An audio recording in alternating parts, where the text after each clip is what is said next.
Good morning all of you. Welcome to your channel मैत्री पाठशाला. I hope you all will be happy and healthy at home. So आज की इस class में हम discuss करने जा रहे हैं class 5th NCERT EVS looking around का चैप्टर 17 अक्रॉस द वॉल की एक MCQ वर्कशीट. आई होप आपने एक पहले जो मैंने वर्कशीट अपलोड की थी extra question answer worksheet with solution वो आपने देखी होगी, आपको अच्छे से समझ आई होगी. उस वर्कशीट ने आपको काफ़ी हेल्प की होगी. इसी तरह से जो हमारी MCQ वर्कशीट है ये हम आज डिस्कस करेंगे और ये वर्कशीट भी आपके लिए काफ़ी हेल्पफुल होने वाली है. फर्स्ट हमारा यहाँ पर क्वेश्चन है what is full form of NBA. NBA की फुल फॉर्म क्या है? NBA की फुल फॉर्म है आपकी Nagpada basketball association. Where is NBA? जो आपका ये NBA है वो कहाँ पर है? वो आपका है मुंबई में. वो was the strong wall of NBA. NBA की सबसे मजबूत कड़ी क्या थी? तो वो थी आपकी अफसाना. नेक्स्ट हमारा है how many players are needed in basketball.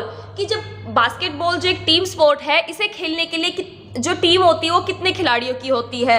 तो वो होती है आपकी 5 प्लेयर्स की एक टीम होती है बास्केटबॉल में. हमारा क्वेश्चन है what is a basketball playground called. कि जिस ग्राउंड में बास्केटबॉल खेला जाता है उस ग्राउंड को क्या बोलते हैं? तो उस ग्राउंड को बोलते हैं हम कोर्ट.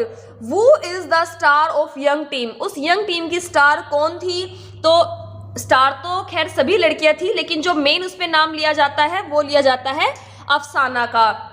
नेक्स्ट हमारा है what were the names of the girls in the special team. उस जो स्पेशल टीम थी उसमें जो लड़कियां थी उनके क्या नाम थे? तो उसमें थी आपकी अफसाना, जरीन, आफरीन और खुशनूर. ये सभी लड़कियां थी उस बास्केटबॉल की टीम में. नेक्स्ट हमारा है वो वॉज द गर्ल्स कोच. उन गर्ल्स के कोच का क्या नाम था? उन गर्ल्स के कोच का नाम था Noor Khan. What was the name of Afreen father coach. Afreen के फादर के कोच का क्या नाम था? उनका नाम था बच्चू खान. बच्चू खान का असली नाम क्या था? मुस्तफ़ा खान. नेक्स्ट हमारा क्वेश्चन है एट व्हाट एज डिड अफसाना स्टार्ट प्लेइंग. कि अफसाना ने कौन सी उम्र में खेलना स्टार्ट किया था? तो जब अफसाना 11 ईयर्स की थी तब उसने खेलना स्टार्ट किया था. What was the routine of the girls. जो वो प्लेयर थी उन सभी लड़कियों का रूटीन क्या होता था? वो डेली जॉगिंग करती थी, उसके बाद वो एक्सरसाइज करती थी और फिर वो प्रैक्टिस करती थी. तो हमारा सही आंसर होगा ऑल ऑफ दीज.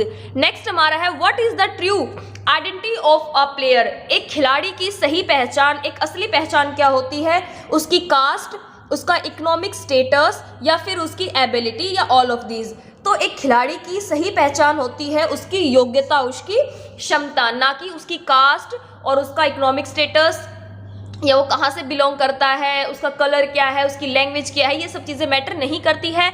मैटर करता है तो सिर्फ ये कि उस इंसान में उस खेल को खेलने की एबिलिटी कितनी है, उसके अंदर कितनी योग्यता और कितनी क्षमता है. ये क्वेश्चन मैंने आपको वर्कशीट में भी कराया था. नेक्स्ट हमारा है what are the players greatest strength. कि खिलाड़ियों की सबसे बड़ी जो स्ट्रेंथ होती है वो क्या होती है? कोऑपरेशन करना, एक दूसरे को कोऑपरेट करके खेलना. अंडरस्टैंड स्ट्रेंथ कि उसकी एक दूसरे की अच्छाइयों को समझना, उनकी मजबूती को समझना, उनकी स्ट्रेंथ को समझना. दूसरा होता है उनकी वीकनेस को समझना. एक टीम में जब खिलाड़ी खेलते हैं तो उनके लिए ज़रूरी होता है कि एक दूसरे का सहयोग करें, एक दूसरे की जो उनकी स्ट्रेंथ है उस चीज़ को भी समझे, एक दूसरे की कमजोरियों को भी समझे. तो आपका सही आंसर होगा इसमें ऑल ऑफ दीज. नेक्स्ट हमारा क्वेश्चन है how was the Solapur team. जब लड़कियां NBA की जो टीम थी जब वो शोलापुर खेलने के लिए जाती है तो उन्होंने क्या देखा कि वो टीम कैसी थी? वो आपस में कोऑपरेट कर रहे थे, नॉन कोऑपरेटिव थे, हैप्पी थे या नॉन ऑफ दीज. तो उन्होंने क्या देखा था? जो टीम थी वो एक दूसरे का बिल्कुल भी सहयोग नहीं कर रहे थे. वो सभी जो टीम थी वो क्या थी? नॉन कोऑपरेटिव थी. वो एक दूसरे को ब्लेम कर रहे थे, एक दूसरे पर चिल्ला रहे थे, ना उनको एक दूसरे की स्ट्रेंथ पता थी ना एक दूसरे की वीकनेस पता थी. आगे हमारा है question which competition needs to be avoided. हमें किस तरह की जो प्रतियोगिता की जो भावना है उसको अवॉइड करना चाहिए? रैंकिंग, अनहेल्दी, कोऑपरेटिव या A+B. तो हमारा राइट आंसर होगा A. हमें अवॉइड करना चाहिए रैंकिंग. कि मैं अच्छा खेलूँ ये ज़रूरी नहीं है, आपको पूरी टीम को साथ लेके चलना है. आप सिर्फ अपने बारे में ना सोच के खेले, आप पूरी टीम के बारे में सोच के खेले. आपको अनहेल्दी कंपटीशन नहीं होना चाहिए. आप लोग एक दूसरे से जेलिसी नहीं होनी चाहिए. एक दूसरे का सहयोग करते हुए सबका साथ एक दूसरे का साथ देते हुए आपको आगे बढ़ना होता है। What was the real name of Bachchu Khan? Bachchu Khan का रियल नाम क्या था? मुस्तफा खान। उसका नाम बच्चू खान क्यों पड़ा था? क्योंकि उसे बच्चे बहुत ज्यादा प्यार करते थे। Why Mustafa Khan was named Bachchu Khan? Because he loved children, क्योंकि उसे बच्चे बहुत प्यार करते थे। नेक्स्ट हमारा क्वेश्चन है which is our national game? हमारा नेशनल गेम कौन सा है? Hockey. The quality requires for playing in a team is, कि टीम में खेलने के लिए क्या क्वालिटी होनी चाहिए, क्या क्वालिटी रिक्वायर होती है? तो आपके अंदर टुगेदरनेस हो, आप आपस में फाइट करें, या सिर्फ अपनी जीत के बारे में सोचें, या फिर आप आपस में जेलसी हो। तो एक टीम में खेलने के लिए सबसे अच्छी क्वालिटी होती है टुगेदरनेस, एक दूसरे का साथ देते हुए खेलना।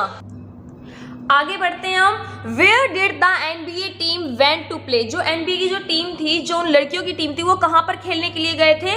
तो वो गए थे कोल्हापुर खेलने के लिए। वूज फादर ट्रेन बाय बच्चू खान? की किसके पिता थे जिसे बच्चू खान ने ट्रेन किया था? तो वो थे आपके आफरीन फादर। जो आफरीन के फादर थे उन्हें बच्चू खान ने ट्रेन किया था। नेक्स्ट हमारा क्वेश्चन है which of the following railway station is in Mumbai? इनमें से वो कौन सा रेलवे स्टेशन है जो कि आपका मुंबई में है? तो वो है आपका Chhatrapati Shivaji Maharaj railway station. Next हमारा है choose the full form of BCCI। BCCI की फुल फॉर्म क्या है? तो वो हमारा है board of control cricket in India. Board of control for cricket in India. Next हमारा है A woman should take care of her family while a man should earn money. This is an example of, कि एक महिला अपने परिवार की take care करती है, उनका ध्यान रखती है, जबकि जो एक आदमी होता है वो कमा के लाता है। तो ये किस चीज़ का एग्जाम्पल है? ये तो हमारा है जेंडर स्टेरियोटाइप का। नेक्स्ट हमारा है which award in sports and games is the highest sporting honour of India? कि खेलों में सबसे हाईएस्ट जो अवार्ड दिया जाता है वो कौन सा है? तो वो होता है हमारा राजीव गांधी खेल रत्न अवार्ड। नेक्स्ट हमारा है वेयर इज नागपाड़ा? नागपाड़ा कहाँ पर है? नागपाड़ा है आपका मुंबई में। आगे बढ़ते हैं which of the most important requirement for winning while playing in a team? कि जब आप टीम में खेलते हो तो आपके लिए सबसे ज़रूरी चीज़ क्या होती है? तो सबसे ज़्यादा जो इम्पोर्टेंट रिक्वायरमेंट होती है तो वो होती है आपकी प्लेइंग फॉर टीम। आपको टीम के लिए खेलना है, नॉट फॉर वन सेल्फ। सिर्फ एक इंसान के लिए नहीं खेलना, अपने आप के लिए नहीं खेलना, आपको पूरी टीम के लिए खेलना होता है। नेक्स्ट हमारा है whose mother encourage her to play? कि किसकी मदर थी जो अपनी बेटी को खेलने के लिए प्रोत्साहित करती थी? तो वो थी खुशनूर की मदर, क्योंकि खुशनूर की मदर अपने जीवन में खुद कुछ करना चाहती थी लेकिन उन्हें कभी चांस नहीं मिला, इसलिए वो चाहती थी कि मेरी बेटी आगे बढ़े। नेक्स्ट हमारा है who trains the player for the games? कि गेम्स के लिए खिलाड़ियों को कौन ट्रेन करता है? तो वो होता है आपका coach. Benefit of playing sport is, कि खेलने के क्या क्या फायदे होते हैं? आपको टीम वर्क करना आ जाता है, आपके अंदर एक टीम वर्किंग स्पिरिट पैदा होती है, आपको लीडरशिप अच्छी होती है, आपका फिजिकल और मेंटल डेवलपमेंट काफ़ी अच्छा होता है। इसका आंसर होगा आपका ऑल ऑफ दीज। ये सभी क्वालिटीज़ हमारे अंदर पैदा होती है, ये सभी बेनिफिट्स हमें मिलते हैं, हमारा स्ट्रेस भी कम होता है और भी बहुत सारे इसके बेनिफिट्स होते हैं स्पोर्ट्स के। मैंने वर्कशीट में भी आपको कराया था। नेक्स्ट हमारा है चूज राइट स्टेटमेंट। आपको सही स्टेटमेंट इसमें चूज करनी है। ओनली बॉयज़ कैन प्ले, सिर्फ लड़के खेल सकते हैं। ओनली गर्ल्स कैन प्ले, सिर्फ लड़कियां खेल सकती है। या बोथ कैन प्ले, दोनों खेल सकते हैं, बॉयज़ भी और गर्ल्स भी। तो राइट ऑप्शन होगा हमारा सी। आगे हमारा है what is the strength of team? एक टीम की स्ट्रेंथ क्या होती है? एक टीम की स्ट्रेंथ होती है कंपटीशन, वेल्थ, यूनिटी या फेम। तो एक टीम की स्ट्रेंथ होती है आपकी यूनिटी, यानी कि एकता, सबको एक साथ मिलकर काम करना है। What are the values sport teachers? कि जो खेल कूद है, जो स्पोर्ट्स है, हमें क्या वैल्यू सिखाता है? कोऑपरेट करना सिखाता है, डिसिप्लिन सिखाता है, टीम स्पिरिट सिखाता है आपका ऑल ऑफ दीज। तो ये सभी चीज़ें हमें स्पोर्ट्स से सीखने को मिलती है। नेक्स्ट हमारा है across the wall, what is the meaning of wall in this chapter? आपने इस चैप्टर को पढ़ा, इस चैप्टर का आपका नाम था अक्रॉस द वॉल। क्या आपको पता है इस वॉल का मतलब क्या था? इसमें ये वॉल कोई ऐसे नहीं, आपकी कोई घर की दीवार की बात नहीं हो रही है। इस वॉल का मतलब है जेंडर बायस, यानी कि लैंगिक पक्षपात। जेंडर बायस क्या होता है? ये क्वेश्चन मैं वर्कशीट में कराना भूल गई थी, यहाँ पे आप इस पे ध्यान देंगे। आप इसको कहीं भी लिख सकते हैं अपनी बुक में या नोटबुक में। जेंडर बायस क्या होता है हमारा? Gender bias is behaviour that shows one gender is biased towards the other gender. Gender bias क्या होता है कि पक्षपात करना, पार्शलिटी करना। जैसे कि लड़के और लड़कियों में काफ़ी बार आपने देखा होगा, आसपास में चीज़ें देखी होगी, या अपने रिलेशन में कभी आपने देखा होगा, स्कूल में देखा होगा कि लड़कियों को पढ़ाया जाता है छोटे स्कूल में, और जो घर के लड़के होते हैं उनको अच्छे स्कूल्स में डाला जाता है ताकि वो अच्छे से पढ़े। आपने एक चीज़ और देखी होगी कि लड़कियों की डाइट पर इतना ध्यान नहीं दिया जाता है, जबकि लड़कों को फ्रूट्स, ड्राई फ्रूट्स, दूध, घी, हर चीज़ उनको खिलाई जाती है। कहा जाता है कि लड़कों को तो आगे जाके कमाना है, इनको नौकरी करनी, इनको बाहर जाना है, जबकि लड़कियों को अच्छी डाइट नहीं दी जाती है। ऐसे बहुत सारे एग्जाम्पल आपके आसपास में जहाँ आप देखते हो कि लड़के और लड़कियों के बीच में बहुत सारा भेदभाव किया जाता है। तो यही आपका कहलाता है जेंडर बायस। और आपने इस चैप्टर में भी पढ़ा है कि लड़कों को खेलने की पूरी आज़ादी थी, और क्या कहा जाता था कि जो खेलने का काम है वो सिर्फ लड़कों का होता है, लड़कियों का काम होता है घर का काम करना। तो ये भी कहीं ना कहीं क्या है, जेंडर बायस को दिखाता है। तो जो ये वोल शब्द है आपका, ये आपका जेंडर बायस को ही यहाँ पर दिखाता है। जो ये यूज़ किया गया है आपका वोल शब्द, ये जेंडर बायस के लिए यूज़ किया गया है यहाँ पर। नेक्स्ट आपका क्वेश्चन है, whose devotion and training made the players of this area able to compete with other teams of the countries. इसमें क्या पूछा है कि किसके डिवोशन और ट्रेनिंग के कारण जो उस एरिया के जो प्लेयर्स थे वो दूसरी कंट्रीज की टीम्स के साथ कॉम्पीट कर पा रहे थे। तो वहाँ पर किसने मेहनत की थी? उस जो NBA था उसमें मेहनत की थी आपके मुस्तफ़ा खान ने, वही उसके फाउंडर थे। नेक्स्ट हमारा है, who's made that wall between अफसाना झुग्गी and the locket basketball court. कि जो अफसाना की झुग्गी थी और जो एक बास्केटबॉल कोर्ट था उसके बीच में जो वॉल थी, मतलब कि जो जेंडर बायस की जो दीवार खड़ी की थी वो किसने की थी? तो वो की थी सोसाइटी ने। सोसाइटी के अनुसार क्या है कि खेलने का काम सिर्फ लड़कों का है और लड़कियां सिर्फ घर का काम करेगी। तो जो एक बीच में ये दीवार का काम किया है ये सोसाइटी ने किया है, एक जो वॉल वहां पर बनाई है वो सोसाइटी ने बनाई है। नेक्स्ट हमारा है, how much time did it take to reach Nagpada from Mumbai Victoria station. कि मुंबई विक्टोरिया स्टेशन से नागपाड़ा जाने में कितना टाइम लगता था? वो लगता था आपका 20 मिनट। ये आपका फर्स्ट पेज पे ही दिया हुआ है बुक में। नेक्स्ट हमारा क्वेश्चन है, who was the founder of NBA? Nagpada basketball association के को फाउंडर कौन थे? तो उसके फाउंडर थे आपके मुस्तफ़ा खान। नेक्स्ट हमारा है, what is the full form of IPL? IPL की फुल फॉर्म क्या होती है? Indian premier league. What is the full form of ICC? ICC की फुल फॉर्म होती है आपकी इंटरनेशनल क्रिकेट काउंसिल। वर्कशीट के 40 क्विज आपके कंप्लीट हो चुके हैं। आगे मैं आपको कुछ और चीज़ें समझाती हूँ जो आपके लिए ज़रूरी है, हालांकि आपके चैप्टर में नहीं दिए गए हैं, बट लॉन्ग वे में आपको काफ़ी हेल्प होगी आगे चीज़ों को समझने में। तो आपको जैसा कि पता है कि हमारे जो स्पोर्ट्स है वो 3 कैटेगरी में उनको बांटा गया है, कॉमनवेल्थ गेम, एशियन गेम और आपके ओलंपिक गेम। आप इसको इजीली याद कर सकते हो, OAC ओलंपिक, एशियन, कॉमनवेल्थ, ये आपके सबसे बड़े गेम होते हैं। ये उससे थोड़े छोटे और ये उससे थोड़े छोटे। आप इसको चीज़ को ऐसे समझेंगे अभी, ठीक है? ओलंपिक, एशियन और आपके Commonwealth game. OAC Olympic, Asian और कॉमनवेल्थ गेम। तो सबसे पहले हम बात करते हैं कॉमनवेल्थ गेम की। इसमें जो आपके ओलंपिक, एशियन और जो कॉमनवेल्थ गेम है ये सभी गेम्स आपके 4 साल में एक बार कराए जाते हैं।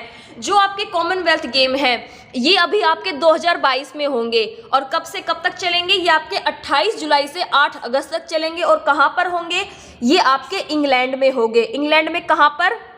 बर्मिंघम में होंगे ये। और देखो जो कॉमनवेल्थ गेम होते हैं ये इसमें जितने भी देश इंग्लैंड के जो अधीन रहे थे, यानी कि इंग्लैंड ने, ब्रिटेन ने जिन देशों पर कब्जा किया था, लगभग 50 प्लस कुछ कंट्रीज थी जिन देशों पर उन्हें अपने उपनिवेश बना रखा था, उन पे कब्जा किया हुआ था, उनको अपना गुलाम बना रखा था। तो वो जितने भी कंट्रीज थी वो सभी जो देश है उन सभी के खिलाड़ी इसमें पार्टिसिपेट करते हैं और इसे कहा जाता है कॉमनवेल्थ गेम्स। नेक्स्ट हमारा है एशियन गेम्स। एशियन गेम्स भी ऐसे ही 4 साल में एक बार होते हैं। एशिया कॉन्टिनेंट की जितनी भी कंट्रीज है उनमें जितने भी खिलाड़ी हैं वो सभी इसमें पार्टिसिपेट करते हैं। ये अभी आपका भी 2022 में होगा। कब से? 10 सितंबर से 25 सितंबर तक चाइना में होगा, होंगजाओ स्थान पर। और ये जो कॉमनवेल्थ गेम और जो एशियन गेम है ये लास्ट टाइम आपके 2018 में हुए थे। 2018 के बाद 4 साल हो गए 2022 में, तो ये गेम्स अब आपके 2022 में होंगे। नेक्स्ट हमारा है ओलंपिक गेम। ये अभी आपने देखा होगा 2020 में 2020 में ये गेम्स हुए। इसमें देखा कि हमारे इंडिया ने जो नीरज चोपड़ा थे, मीराबाई चानू थी, लवलीना थे और जो आपके रवि सिंह थे, पीवी सिंधु थी, काफ़ी हमारे खिलाड़ी थे जो कि मेडल ले उठाया था इन्होंने ओलंपिक में। तो जो ओलंपिक गेम है वो भी हमारे 4 इयर्स में एक बार होते हैं। अभी आपके 2020 में हुए थे, अभी ये होंगे आपके 2024 में 26 जुलाई से 11 अगस्त तक आपके गेम्स चलेंगे और ये होंगे आपकी फ्रांस की राजधानी पेरिस में, फ्रांस कैपिटल पेरिस में होंगे आपके ओलंपिक गेम्स। नेक्स्ट हमारा क्वेश्चन है right the names of famous women players of India. Bharat की कुछ महिला खिलाड़ियों के आपको यहाँ पर नाम लिखने हैं। ये क्वेश्चन आपकी जीके नॉलेज को काफ़ी इन्हेंस करेगा और ये आपके लिए ज़रूरी भी है। हालांकि चैप्टर में सिर्फ स्पोर्ट्स के बारे में कहा गया है, इसलिए हमें स्पोर्ट्स की जितने भी प्रसिद्ध जो महिलाएं हैं उनके नाम हमें पता होने चाहिए। फर्स्ट हमारा है मिताली राज। जो मिताली राज है वो क्रिकेट खेल से संबंधित है। आपको पता होगा जो महिला क्रिकेट टीम है उसकी कैप्टन है हमारी मिताली राज। नेक्स्ट हमारा है Mary Kom. Mary Kom boxing से रिलेटेड है। आपने एक मूवी भी आई थी उनकी मैरी कॉम, आपने ज़रूर देखी होगी। नेक्स्ट हमारा है लोवलीना बोर्गोहेन। लोवलीना बोर्गोहेन जो है वो अभी 2020 के ओलंपिक में उन्हें मेडल मिला है, ये भी आपकी बॉक्सिंग से रिलेटेड है। नेक्स्ट हमारा है साइना नेहवाल, ये भी आपके बैडमिंटन खेल से रिलेटेड है। सानिया मिर्जा, ये आपकी टेनिस से रिलेटेड है। हिमा दास, हिमा दास का भी नाम आपने काफ़ी सुना होगा, ये एक एथलीट है। एथलीट मतलब कि धावक है, मीन्स कि ये रनिंग में है ये। नेक्स्ट हमारा है पीवी सिंधु। पीवी सिंधु ने भी अभी 2020 में जो आपके ओलंपिक हुए थे उनमें इन्होंने मेडल उठाया है। पीटी उषा, पीटी उषा भी आपकी एथलीट है, धावक है, रनिंग में है ये। महिला खिलाड़ी है कर्णम मल्लेश्वरी। कर्णम मल्लेश्वरी वेट लिफ्टिंग में है आपकी। आगे है झूलन गोस्वामी। झूलन गोस्वामी भी क्रिकेट से रिलेटेड है। नेक्स्ट हमारा है साक्षी मलिक। साक्षी मलिक भी आपकी रेसलिंग से रिलेटेड है। गीता बबीता फोगाट, ये भी आपकी रेसलिंग से है। इसकी आपने मूवी भी देखी होगी जब दंगल आई थी, तो वो गीता बबीता के ही स्ट्रगल पर आधारित है। नेक्स्ट हमारा है मीराबाई चानू। मीराबाई चानू वेट लिफ्टिंग में, इन्होंने भी ओलंपिक में अभी मेडल उठाया है। आगे हमारी दीपा कर्माकर। दीपा कर्माकर आपकी जिम्नास्ट है, ये एक जिम्नास्टिक खेल से रिलेटेड है। आई होप कि आपको ये वर्कशीट अच्छे से समझ आई होगी। आपको यदि कहीं पर भी कोई प्रॉब्लम है तो आप मुझे कमेंट करके बता सकते हैं। आपको ये वर्कशीट कैसी लगी, प्लीज़ इसका फीडबैक मुझे कमेंट बॉक्स में ज़रूर दें। Thanks for watching, have a good day, stay home, stay safe.